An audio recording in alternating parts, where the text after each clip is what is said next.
Fala, filhotes, estão vivos? No vídeo de agora nós vamos falar um pouquinho sobre do oráculo Enigma, algumas perguntas. Pode-se comprar tudo? Vamos ao tipo de indagação, né? A formulação é breve e eficaz, o que frequentemente tem por efeito escamotear o questionamento e os termos da questão, principalmente quando, como aqui, tudo e comprar são decifráveis sem a menor hesitação. O risco, portanto, é de nos precipitar sobre o termo comprar e dividir tudo em duas categorias, o que é material e o que não é. No entanto, o enunciado se articula em torno do verbo pode, que é deixado de lado, embora seja importante esclarecê-lo.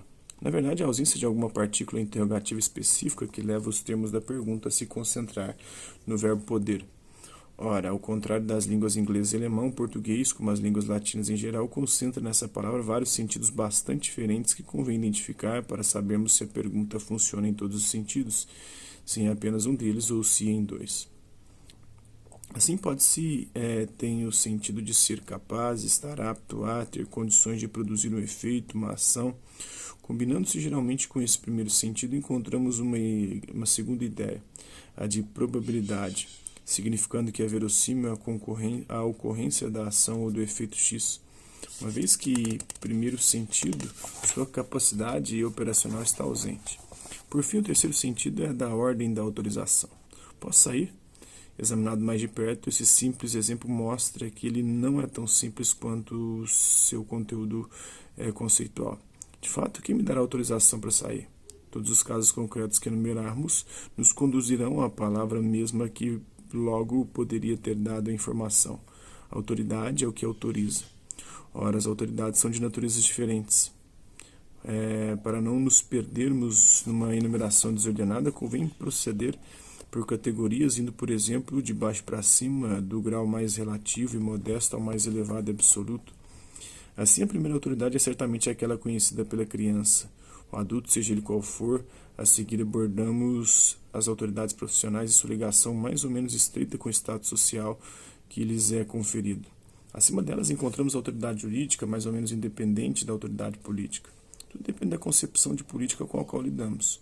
Numa outra ordem, lembraremos a autoridade moral que, se não reduzida aos particularismos culturais, seria superior aos estados e sociedades, tanto em termos de leis quanto de costumes, graças a um universalismo de valores a que estes deveriam conformar-se.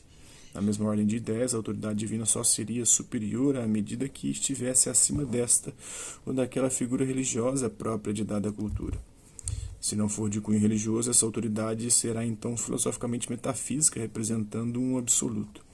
A partir daí, ou esse absoluto determina certa moral, ou então numa recusa da metafísica de tipo kantiano, como Kant no texto número 12 das primeiras lições de filosofia, acabamos por detectá-lo no cerne de uma moral cujos imperativos categóricos, no sentido pleno da palavra, são aqueles que todo ser dotado de razão deve tornar exigíveis para que possa existir em conformidade com sua natureza própria.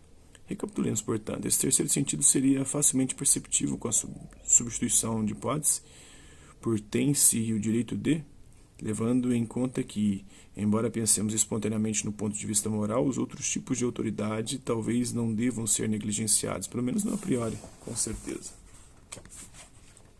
É isso aí, espero que vocês tenham gostado do vídeo. Quem curtiu, dá um like, não curtiu, dá um dislike. Hasta la vista, babies, e até a próxima.